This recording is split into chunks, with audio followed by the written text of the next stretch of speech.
Ataman's in your face, and Bartzokas is more chill.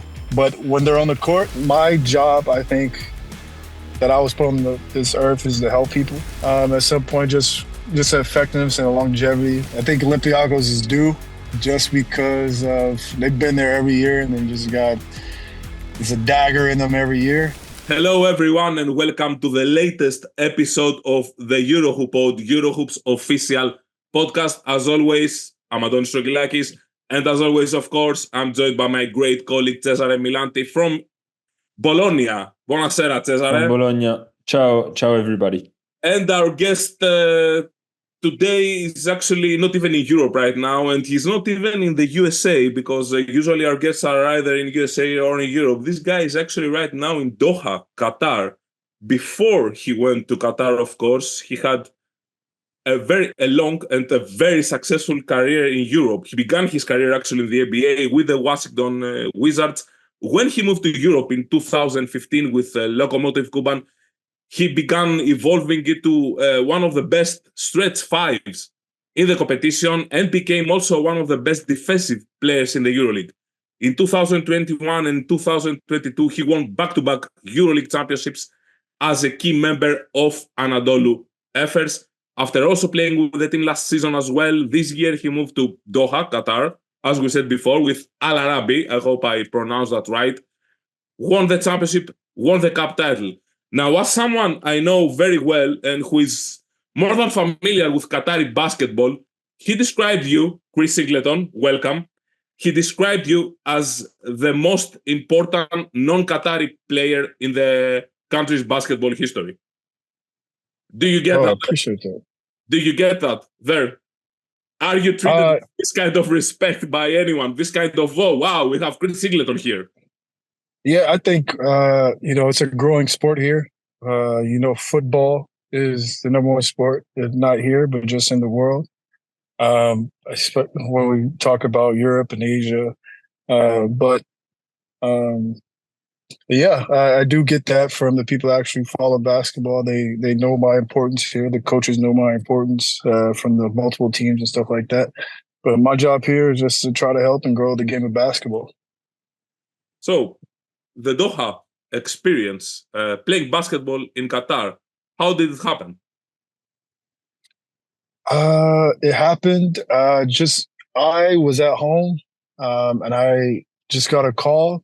I was getting multiple calls and I felt comfortable, talked to the family, talked to my wife, and I just decided to come check it out, research Doha, Qatar. It's one of the safest countries in the world. It's good to, bring my family out and stuff like that. So I got to come out here and I got to see the game of basketball and I'm just trying to put my imprint on it.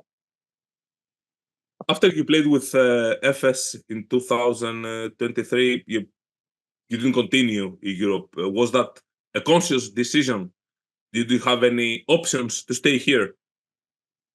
Yeah, I mean, I had after everything went down, I had a lot of offers, especially the new year of July 1st. I had a lot of offers, but I was muling what I wanted to do. If people don't know me, I have a good business acumen, so I was working on a lot of projects, and it was requiring me to travel. And then I was, getting into management and stuff like that. So I wanted to focus on that, and no one made me a enticing or great offer at that point. So I decided to just hang back and let the cards play out. I'm not chasing money at this point in my career, if that makes sense. Yeah, because when people hear for an ex-superstar player, regardless of the sport, going to Qatar and living what is a biggest, more competitive league, they are thinking, oh, he did it for the money. That's the first thought that comes to everyone's mind. Right. But that's not the case. I have a good opportunity to build a relationship with Qatar and the people here. And I just wanted to get in the region. If you don't know me, I played all across the world, China, the US, Greece, Spain, Russia. So it's good to see how basketball is in the world, and hopefully I'll get a chance to see Africa, maybe not play, but to see Africa in the way of life, and see how I can help basketball there. Considering also the fact that the next World Cup in 2027 will be held in Qatar, and you said it's a growing sport there in the country. Mm-hmm. How are you finding the whole environment, the whole basketball situation? Are there other foreigners or American players who are particularly shining in the competition? The level of Qatari players, how do you see that? Yeah, there's players here, but it's more it's not. I want to say it's not. There's so much growth that there needs to be done. Again, I think it goes back to the fact that the focus is football, and they don't really market sports in the region.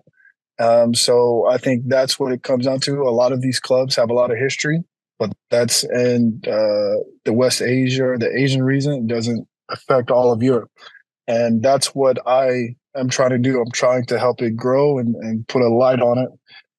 It's definitely a league that's willing to grow, and I think will grow in the future. It just got to get the more recognition, and they can figure some stuff out. But their focus, if you ask anybody, is it's more football, more soccer. And as you said, you're not only living as a basketball player. You're currently dealing with your business, Live Off Beat. Can you tell us more about what do you do off the court in basketball, and how are you spending your time in Qatar, also being occupied with such business? Yeah, so I run a company called Offbeat. Goes by Live Offbeat. That's basically just live your life, be yourself, but you got to work to be yourself. Just try to help people grow. I started with the idea of me knowing that one day basketball is not always going to be there. I want to be able to play basketball. So what is the next step? What is the next level I can go to? How can I help transition off the court? And how can I help the younger generation be better than I was and make the game better? So that's the intent. And I try to create a path, create a plan for people that are looking to do that on and off the court. And it's definitely grown. I also run a media marketing house that you can go and get all your photos, your pictures, all your stuff for social media and stuff like that. It's been very good for me, and it's based in Atlanta, Georgia. But also have that, and also have Trifectas, a management company where I just try to help basketball players as best as possible. I have a couple of players in Europe. I felt now I got my first chance with Jalen Tyson. He just came from University of California, Berkeley. He's getting ready for the 2024 NBA draft. So hoping that turns out well, and he'd be the first one that pushes that to the next level. Yeah. So you're also an agent in the making. Yeah, hopefully one day. But I also been working on this other business. Hopefully I'll get to shine a huge light on that. It might be the most, might be the best one when it comes to helping people immediately.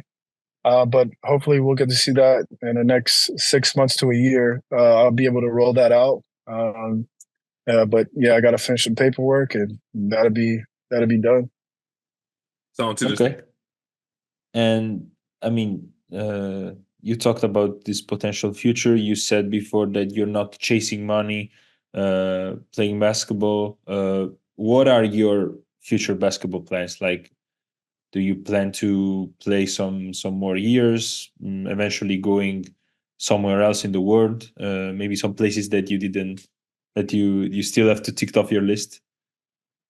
I am willing to play. It just has to be the right opportunity for my on and off court endeavors. But my job, I think, that I was put on this earth is to help people.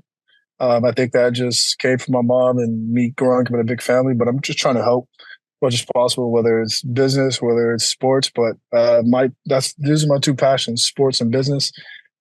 So wherever I go, I try to help the young kids. I ask everywhere I've been, all the younger guys that's been around, I try to help them. I try to get them ready, not just for playing. I know a lot of the young kids, if you're on the European team, you're not going to play. When I talk about the young kids, I'm talking about the 17, 18, 19-year-olds.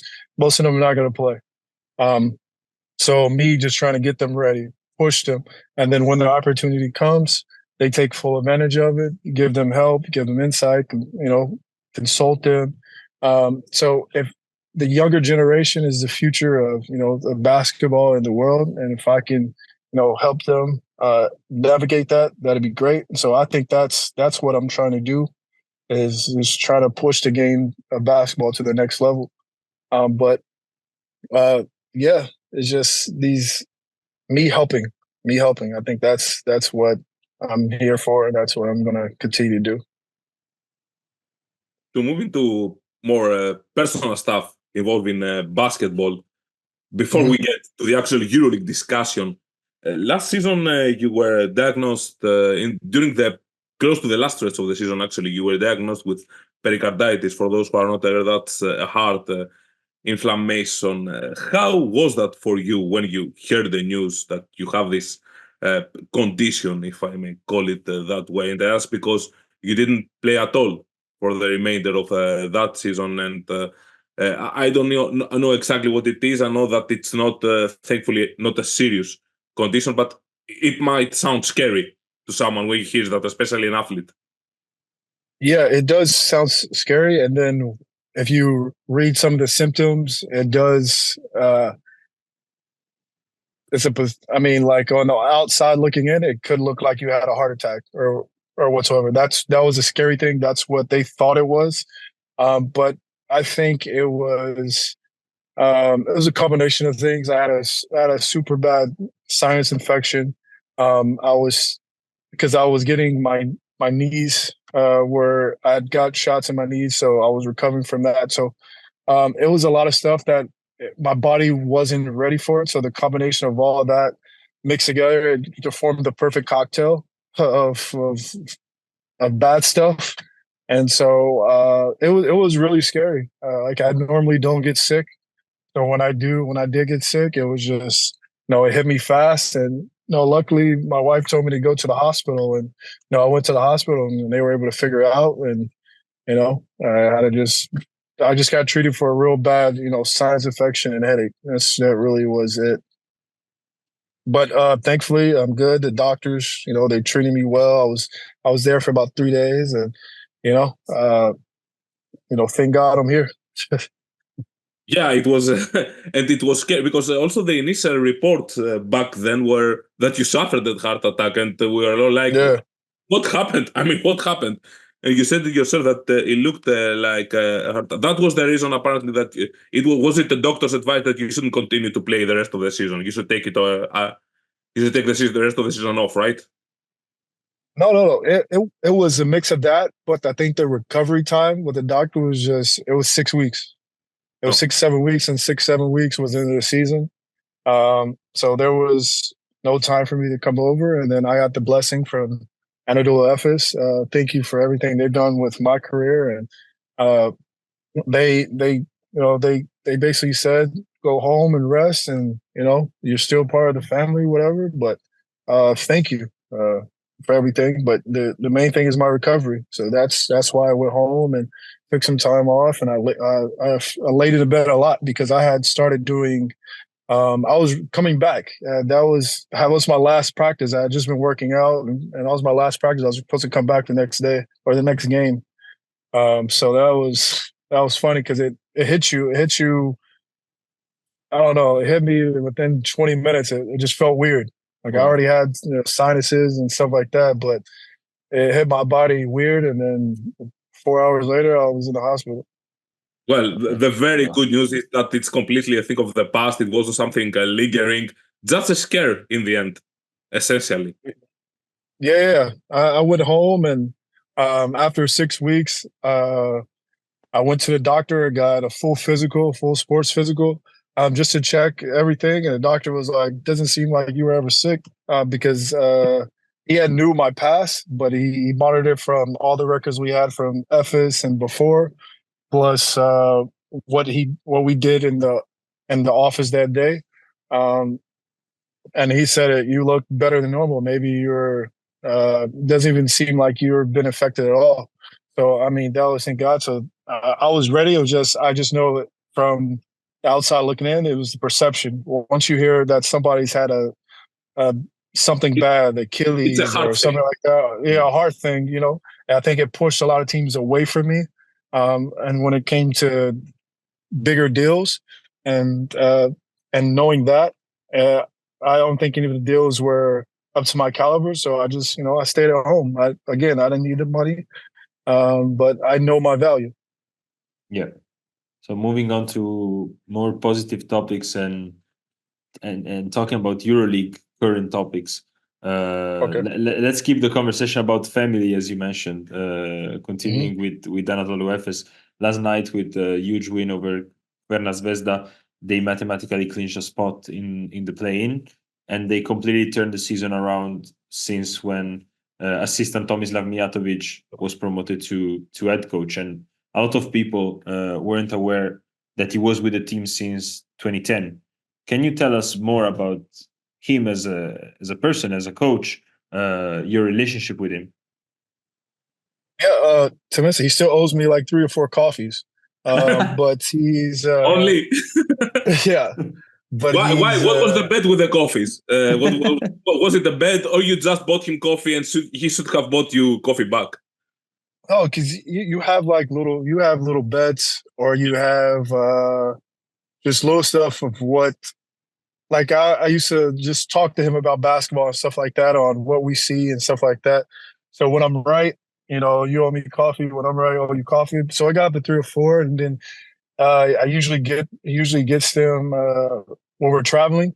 And so, but I was in another group where we were betting on that, so there was no time for him to give me coffee. So, but we kept betting, and he still owes me 3 or 4 coffees. But but other than that, he's been good. He's a positive person, and that's what you need. I think that's what some people need, especially when they're they're down and stuff like that. But he's always seeing the better outlook of things. He's always he's learned from great coaches, or good coaches that have been there.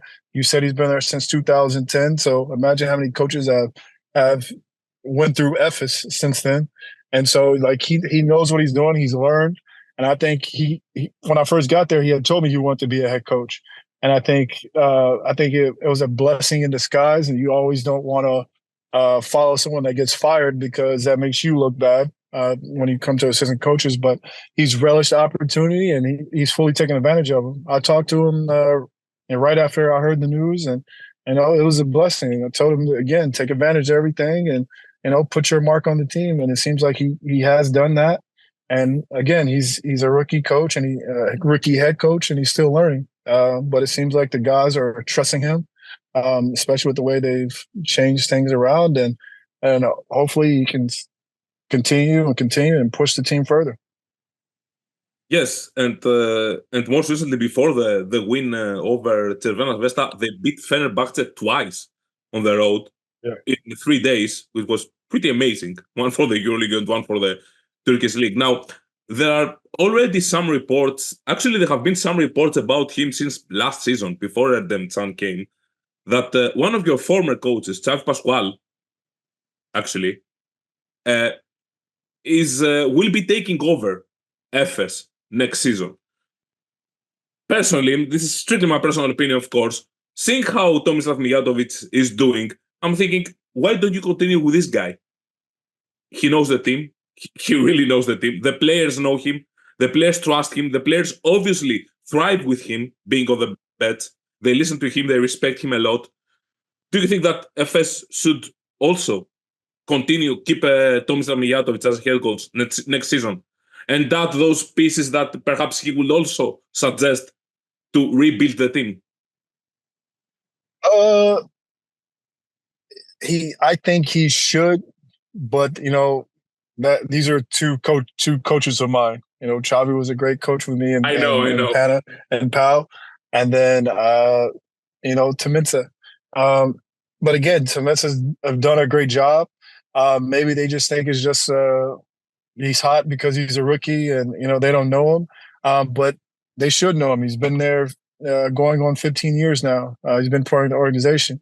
But that's not my call. The president is always going to be the one that makes their call. But and he loves basketball, so it'll be interesting.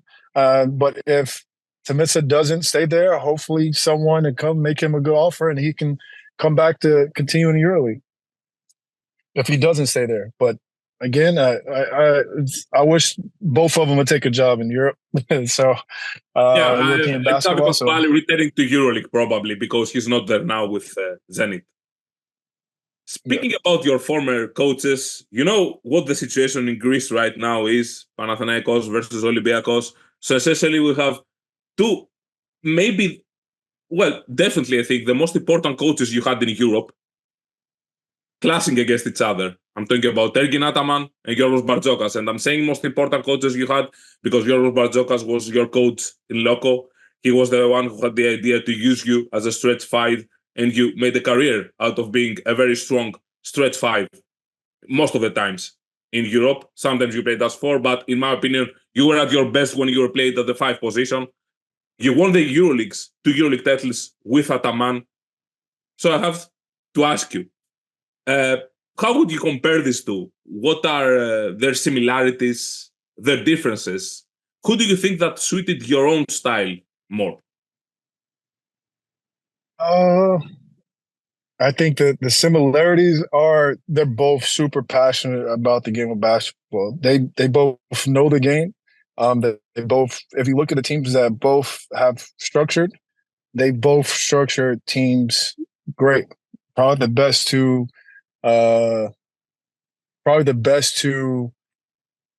in the game of basketball EuroLeague. When we talk about from top to bottom, from point guards 1 to 15, the way they put together a team, they're by far the best two, in my eyes. But one is, I guess the difference would be is Ataman's in your face and Bartzokas is more chill. But when you're on the court, the sidelines, if you look, they're both super passionate and they're both going to give you the way they see it. I think sometimes you need that. And they push the game of basketball. They keep pushing for the best. And that's what you got to love. I don't want this to be misunderstood, but this is perhaps one of the few times that I hear someone describing Bartzokas as chill. If I was with Loco, I'm only talking about his. When I see him on the beds, he's always passionate. I wouldn't describe him as chill. I would describe him as someone who's really living the game. I would someone describing who expresses his frustration openly during the game to his players, to anything, but not chill. But that's both coaches. I'm talking about behind the scenes. Yeah. They're both chill, relaxed. And if you're winning, they're both more players, coaches. I mean, they give you the reign, they give you chill, they give you time. You just got to go out there and perform. And I mean, obviously you see what happens when you don't perform. But that's it. They do want the best for you. They're going to push you to get the best because they both know their job is on the line. They wanted you to come there, so they told the boss to come to go get you. They got you there, and then if you don't work out, that's a tick for the boss against you. Then to finish this topic specifically, the $1 million question. Who do you think suited you the most? Who would you prefer? I mean, for example, let's say that there's a team, everything is ideal, and one team, let's say there are two teams, they have very similar rosters, very similar situations, living situations, salary situations. One is coached by Ataman, one is coached by Bartzokas. Which do you prefer? I have to ask this question. Well, mine would be. I think mine is Bartzokas just because of um, him just sitting down with me when I first got there, and I didn't know anything about Europe. I'm not gonna lie, I didn't know whatever I was coming from. I was coming from the NBA, which they've never brought. I mean, you don't see European games, so I had no idea about European basketball. Then I went to China, saw that game, and then he told me to come out there, and I was in Russia. But he sat me down. We went to lunch and all this, and he just laid it all on about the landscape of basketball and how I can impact the team. And I think that one-on-one just it opened my eyes to European basketball. And I think that helped push me and helped me go further in it.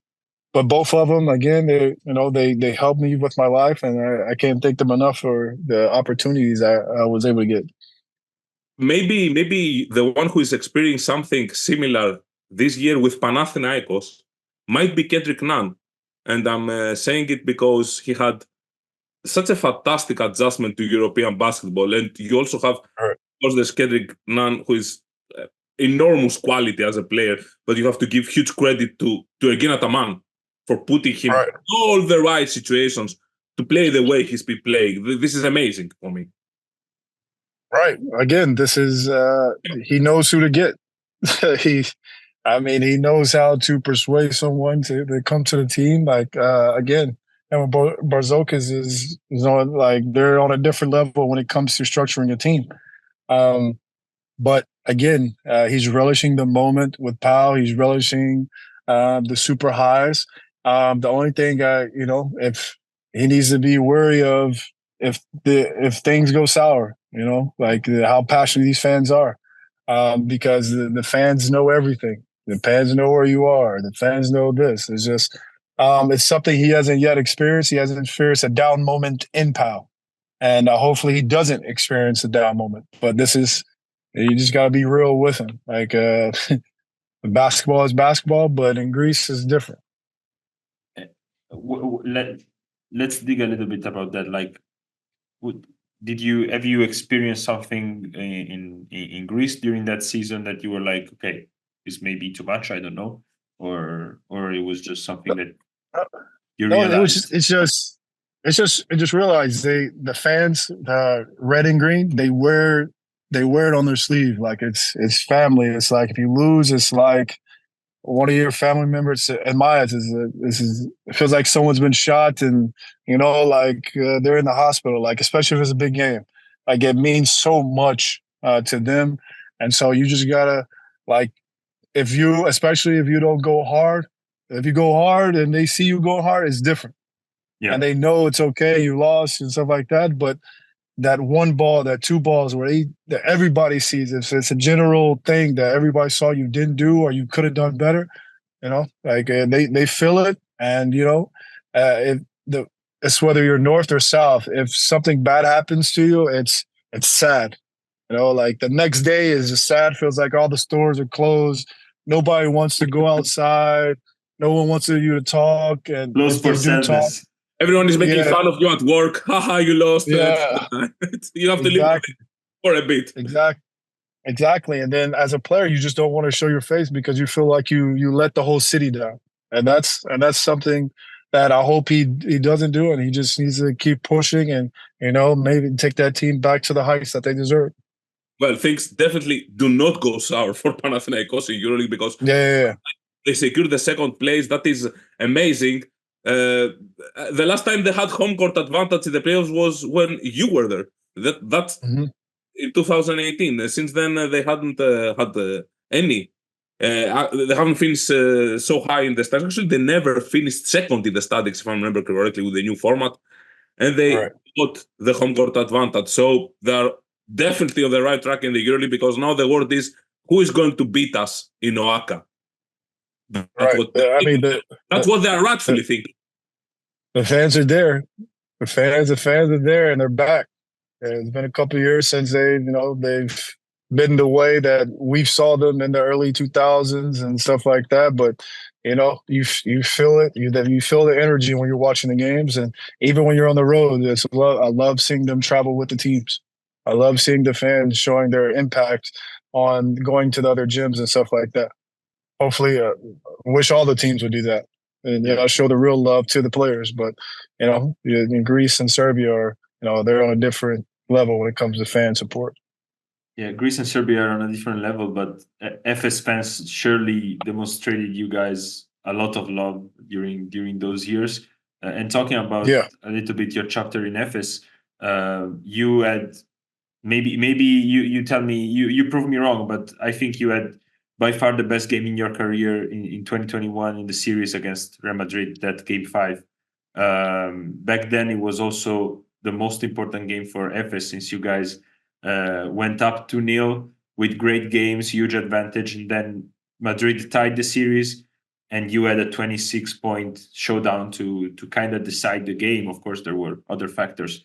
Can you drive us a little bit through that series, that game, if you thought that was the most decisive moment of your career, maybe? Yeah, I think our problem that year was is that we would get too comfortable. We would get these big leads. If you follow that team, we'll get big leads, 15 plus, and then we'll just relax. I think it was just some points, if you looked at it, became too easy for us. And then I think all of our losses, like at one point we were up 10-15, and then they came back and they beat us. But we felt like we should have swept them. We were up big and all those games, and then they came back. They wanted it more for game 3 and 4. And we knew with their experience that game 5 was going to be different. And so, I mean, what else can you do except lay it all on the line? It's game 5 of the playoffs. As a player, you got to love it. It's time to shine. Playoffs is where you make your money. So, and the fans were there. The fans, as always, were they sell out. Majority of the FS does a good job promoting and marketing the teams and players. So, they get people in the gym, and that's something that they've drastically changed, especially since we were there. I remember you tweeted something at the beginning of that season, but maybe it wasn't about basketball. You said this season is definition of ride or die. Were you talking about FS, about best? Do you remember that, or was it something different, like maybe a TV series, a season? September 22. It was that week. No, 20. Yeah. So September 20. Yeah, it was.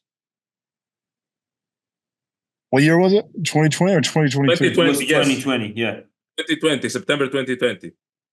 Yeah, because I just felt that the season had been canceled before that because of COVID, and thank you for everybody that supported us during that. But I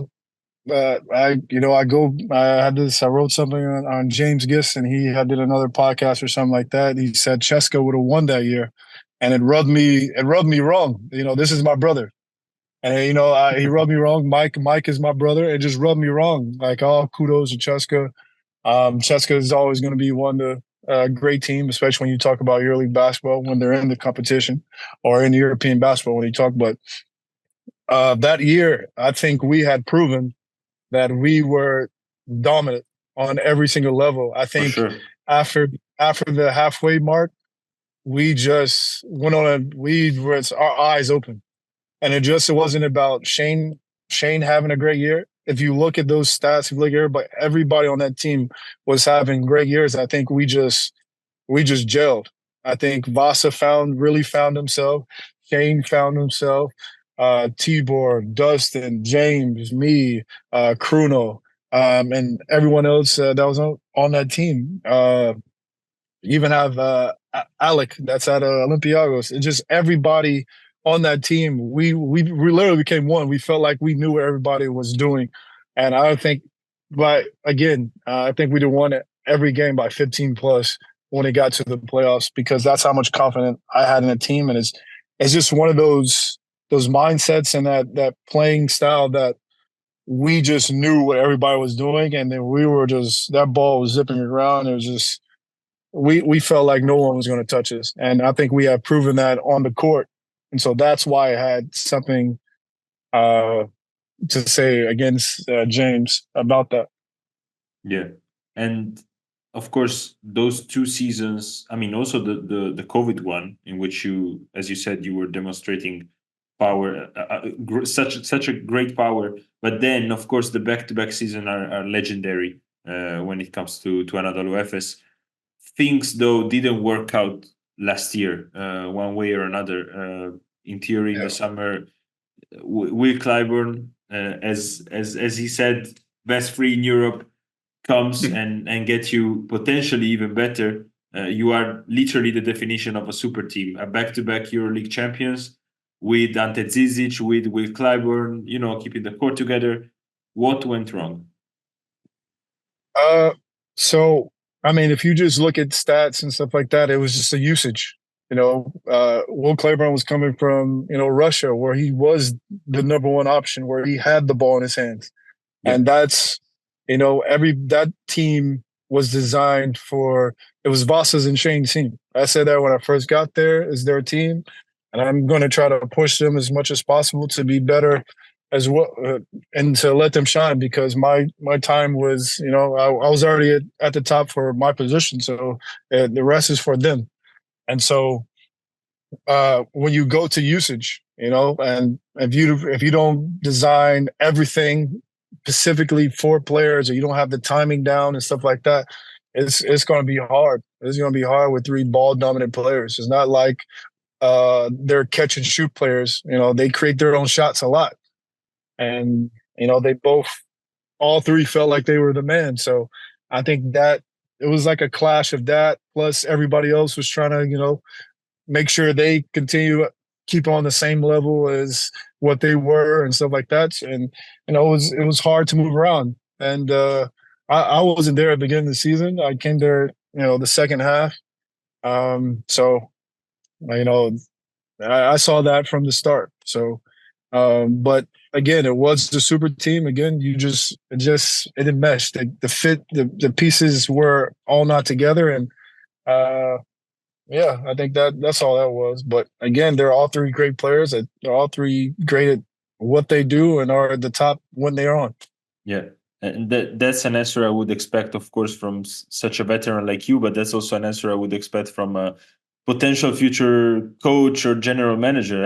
Are you sure about the agent thing? I mean, yeah, it's just a roadblock. Once I get to the agent, maybe I'll move to GM or something like that. So, or somebody gives me a good offer. You wouldn't be the first.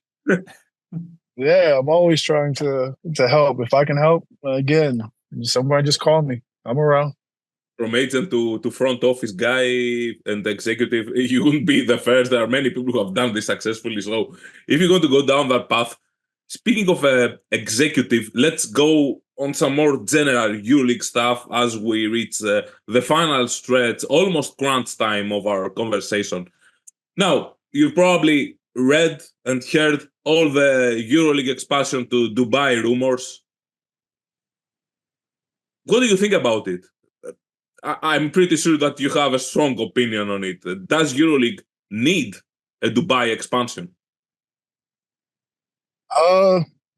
Well, everything. I mean, it's once you got into it. Once I came to Europe, I didn't understand how things going, but it's one thing. If I go back to when I was in Barcelona, I asked Bartzokas, how is he going to make this work? I asked him face to face.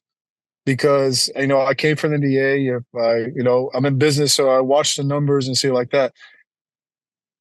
How are you able to generate money for all these teams?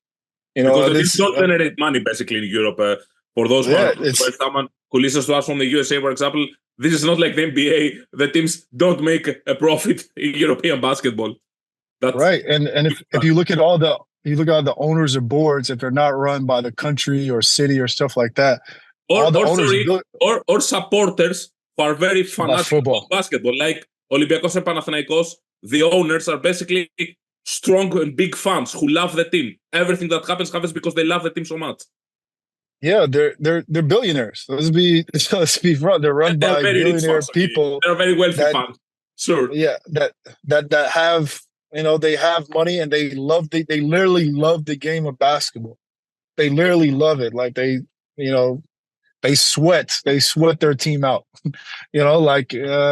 So that's something that I think that was the problem when I was in Greece that I realized after was what DPG was talking about. He was talking about how are you going to help us recoup funds?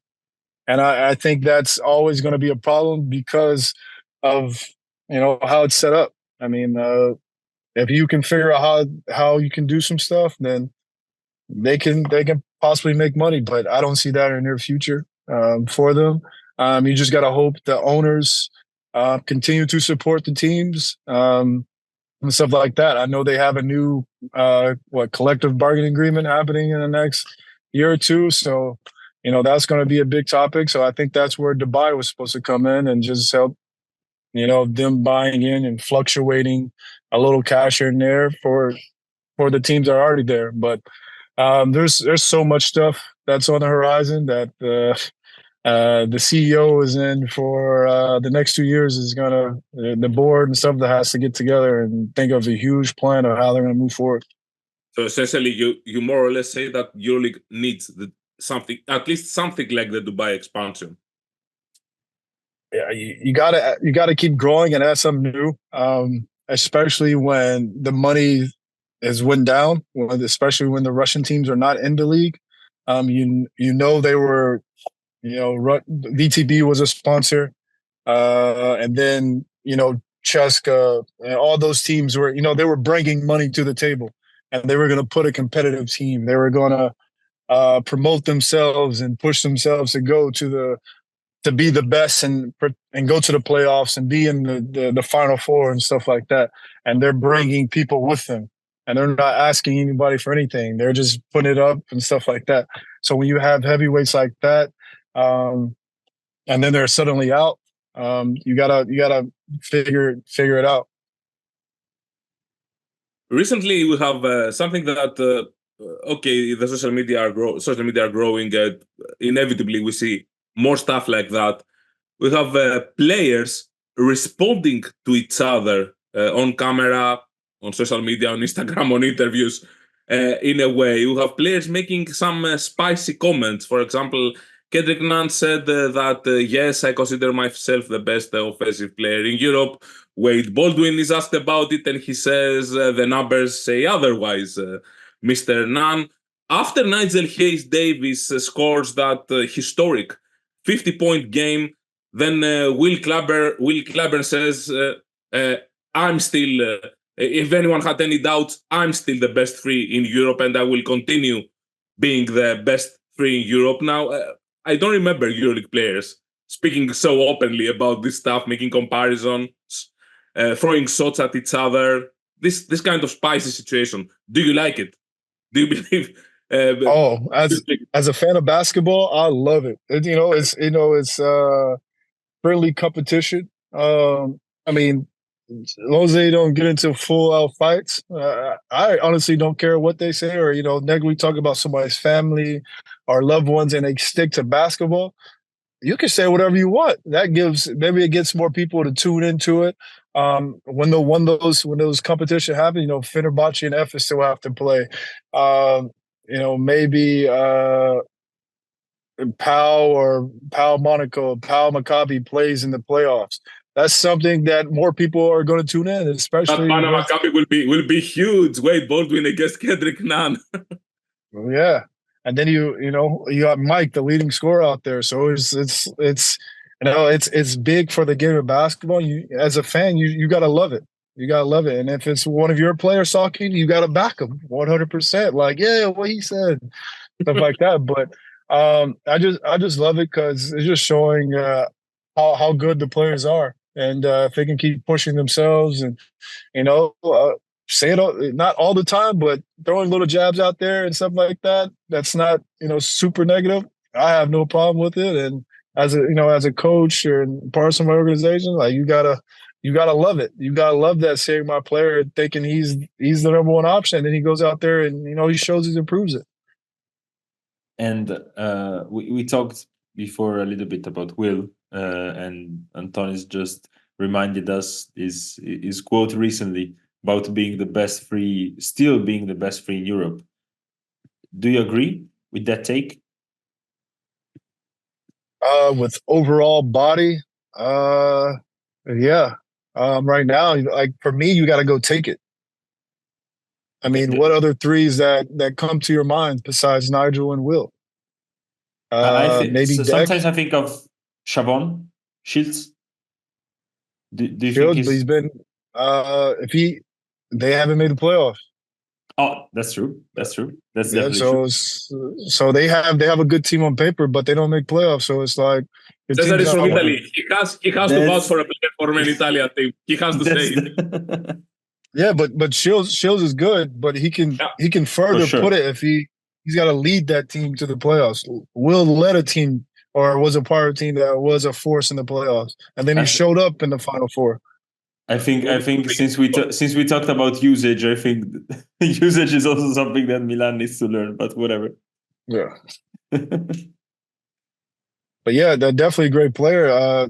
Again, yeah, Shields a great player. There's a lot of great players out there, but you got to get to the level and you got to prove yourself in front of the whole European world of basketball when it comes to the playoffs and it comes to the Final Fours.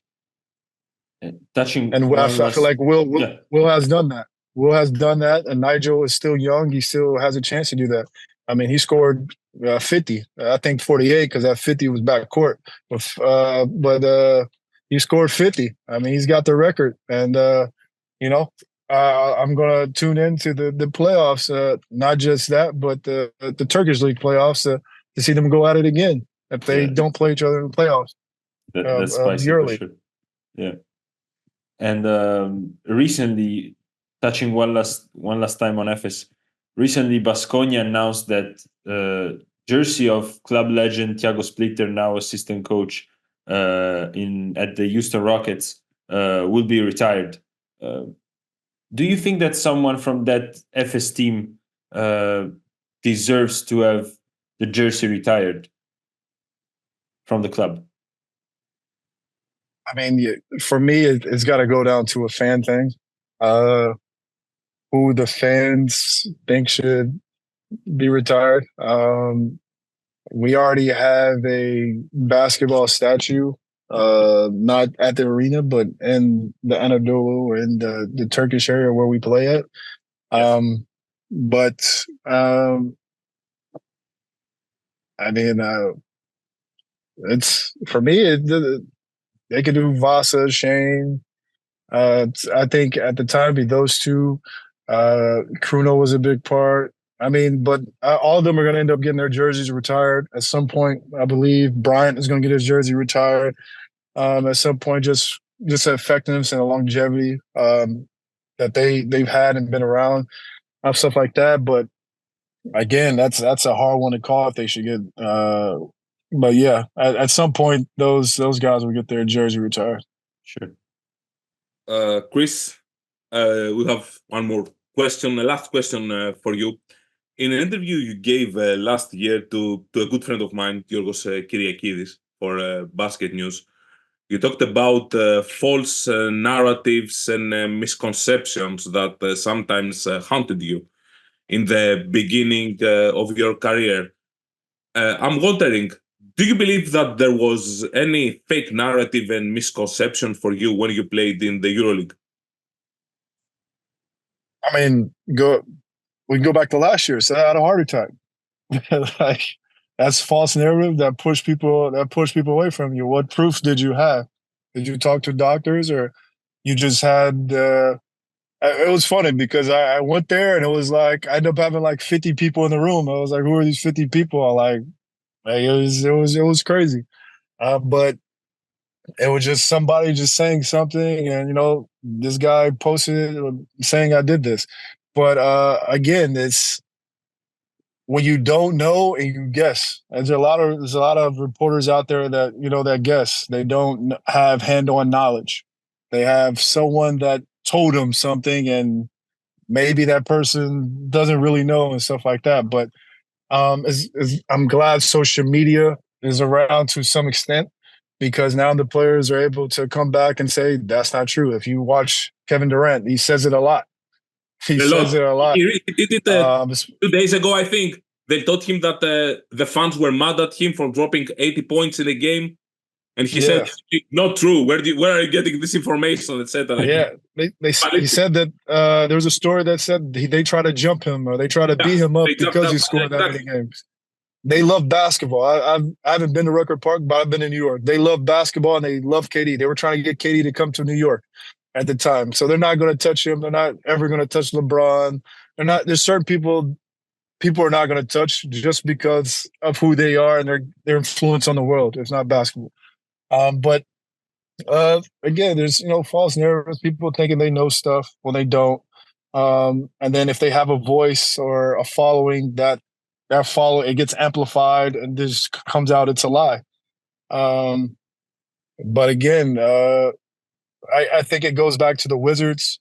I think the false narrative was me that I was mad. I was an angry person. I was a bad teammate. But there was no proof of that. I was the hardest worker. Me and Jan Vesely, probably we spent, because sometimes we would play, sometimes we wouldn't play. We were in the gym so much that like they were trying to kick us out of the gym. That's how much we were in the gym. They were telling us we couldn't have our own trainers there because they wouldn't, because they didn't want to work.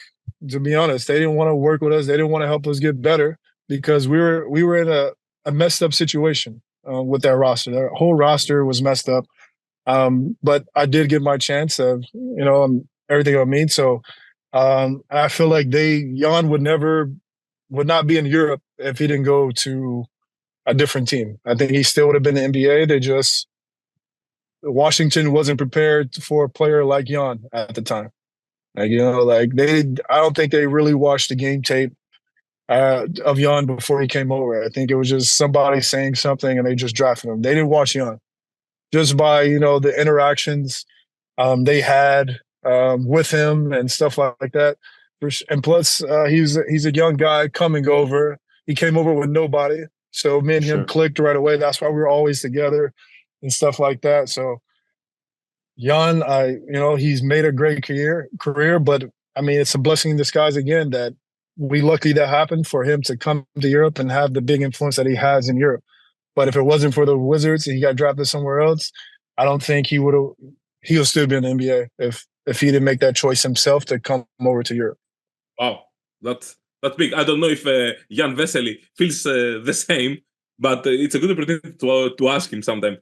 Chris. Yeah, I think he does. There's a lot of people that if you research that team, if you research that team about the Washington Wizards and stuff like that, everybody has came out and said something about that team or organization. It was messed up for a while. And I'm glad it seems like hopefully in the next couple of years, they'll start getting back on track. The very last question will be very simple, Chris. Who is going to win the EuroLeague? Just drop a name.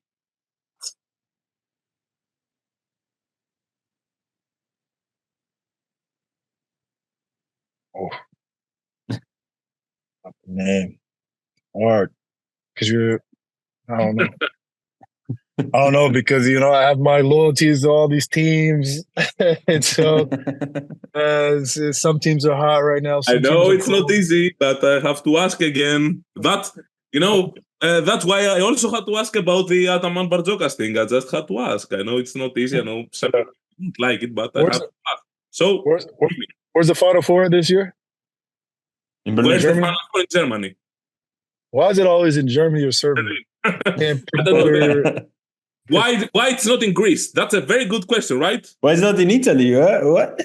Well, it happened in 2014 in Italy. It hadn't been in Greece. Yeah, that's true. That's true. When Panathinaikos actually won the whole thing. Germany. Lots of Turkish fans there, by the way. It's going to be hard. It's going to be hard if... Don't you remember with Loco in 2016 how many Fener fans were there? It was crazy. Yeah, that's the thing with, Turkish and Greek teams. That's why EuroLeague wants them always at the Final Four. But I don't think any of them are going to play each other, right? None of them are going to play each other until the Final Four. It depends. It depends really. They might face each other in the final. It depends what will happen tonight between. But in the Final Four, none of the Greek teams or they might face each other in the final. If they go all the way, there's a scenario where both Greek teams face each other in the final. If they go all the way. Okay, so Pal's clicking right now. So if Pal gets there, it's either Pal or Olympiacos. I think Olympiacos is due just because of they've been there every year and then just got there's a dagger in them every year. You know what is interesting? I'm sitting like this because, sorry to interrupt you, Andrea Trinchieri, the coach of Zalgiris, said a month ago, that he believes that Olympiacos will win it because of karma, because of what happened last year. It's more or less what you say. Yeah, and then, but again, Pal's willing, all the fans are, they're willing to come. So them showing them, and then the Turkey fans are going to be there. It's hard. I don't know if Spain has the veterans. They have everything that you need, but they don't have the supreme fan support when they need it, especially in atmosphere. That's what happened last year in Kaunas, though. The Kaunas seemed Piraeus last year. Yeah, they didn't. Last year, Real Madrid didn't have as many fans as Olympiacos had, but Sergio Yul happened. So yeah, but that's the one thing. If you are able to get them out of the game early, then it's hard for them to come on because it's a road game. Sure. It's a road game every time they reach the finals. So they have everything, all the NBA credentials on every single player that on their team was in the NBA or whatever. It's just something of, I don't know. It's just they have it, but I don't know. Okay. I think a Greek team this year. Well, your first answer was it's Olympiacos due. That was the first answer. All right.